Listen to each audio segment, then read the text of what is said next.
Cette semaine, nos deux reporters RMC, Martin Cadoret et Mao Becker-Granier, ont posé leurs valises dans le département de l'Oise. Bonjour Martin Cadoret. Martin, Bonjour on Apolline. vous retrouve en direct de Beauvais. Grand oral des candidats à l'élection présidentielle aujourd'hui devant le Congrès national de la chasse. Et ce sont des électeurs très convoités, Martin. Et oui, 1,2 million de chasseurs en France. L'un des principaux départements, c'est l'Oise, où on se trouve avec Mao Becker-Granier. On a rencontré 3 chasseurs, Julien, Alain et Francis, très investis dans les associations locales. 10 ans de permis pour le plus jeune, 50 ans de permis de chasse pour le plus âgé. Ils ont enfilé leur treillis, leur veste orange fluo pour nous montrer dans la forêt toutes leurs règles de sécurité, parce que tous les 3, ils ont été très marqués par la mort d'une randonneuse fin février, tuée par une chasseuse, accident qui avait, vous en souvenez peut-être, relancé le débat sur la chasse. Des passionnés qui se sentent mal aimés alors qu'ils ont pourtant l'impression de tout faire pour cohabiter avec les randonneurs et les cyclistes.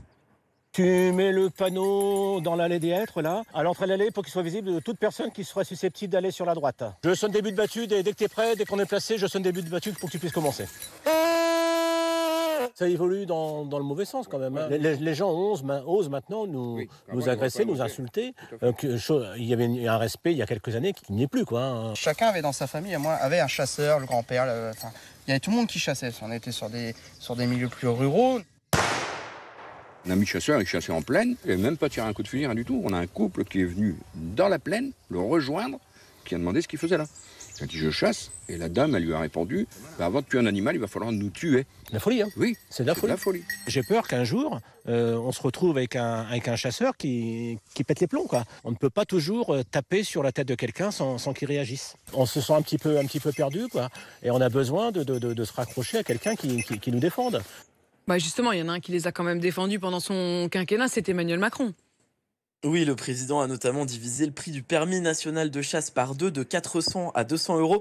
Il a fait des choses pour la chasse qu'aucun président n'avait fait, admet même Willy Schren, le président de la puissante Fédération nationale de la chasse. Et pourtant, nos 3 interlocuteurs qui avaient voté pour Emmanuel Macron en 2017 ne pensent pas remettre un bulletin pour lui dans l'urne. On s'est fait un petit peu piéger par M. Macron, qui nous a promis effectivement de développer la chasse, d'encadrer la chasse correctement. Sauf que M. Macron nous a quand même mis une ministre, qui est Barbara Pompili, qui était anti-chasse. Il promettait des choses peut-être pour la ruralité, mais bon, on voit qu'à l'heure actuelle, on voit qu'on est un peu délaissé, quoi. Donc, Et là aujourd'hui... Non, ça c'est sûr et certain, ça sera pas lui. C'est quelqu'un qui va défendre la chasse. Si c'est quelqu'un qui est anti-chasse, c'est sûr que je voterai pas. Monsieur Jadot, jamais je voterai pour Monsieur Jadot quand on entend les propos qu'il tient. Interdire la chasse le dimanche et les périodes scolaires.